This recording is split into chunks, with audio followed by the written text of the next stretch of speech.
இன்னைக்கு நான் தூசியை உதறிவிட்டு எழுந்திரு என்கிற வேத வசனத்தை குறித்து உங்களோடு பேச போறீங்க. ஏசாயா அதிகாரம் 52:2 தூசியை உதறிவிட்டு எழுந்திரு என்று எழுதப்பட்டிருக்கிறது. எப்படி நாம் தூசியை உதறி தள்ளுவோமோ அதே போல நம்முடைய வாழ்க்கையிலும் இருக்கிற சில அசுத்தமான காரியங்களை நாம் உதறி தள்ளிவிடுவோமா?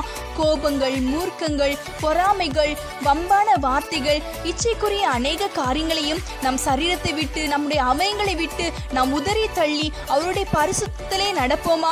யோசேப்பை பாருங்க, தன்னுடைய வாழ்க்கையில பாவம் செய்யக்கூடிய சூழ்நிலைகள் வந்த போதும் எப்படி அந்த பாவத்தை விட்டு விலகி ஓடுனானோ அதே போல நம்முடைய வாழ்க்கையிலும் பாவத்தை விட்டு நாம் விலகி கர்த்தர் நமக்கு நியமித்திருக்கிற ஓட்டத்திலே நாம் ஓட கடவோம். பிசாசானவன் கெர்ச்சிக்கிற சிங்கம் போல எவனை விழுங்கலாம் என்று வகை தேடி சுற்றி திரிகிறான். ஆதலால் நாம் கவனமுடன் இருப்போம். எந்த ஒரு பாவமான காரியங்களும் நம்மை நெருங்க விடாதபடிக்கு கர்த்தருடைய பரிசுத்தத்தில் வளர்வோம். கர்த்தர் தாமே உங்களை ஆசீர்வதிப்பாராக. ஆமென்.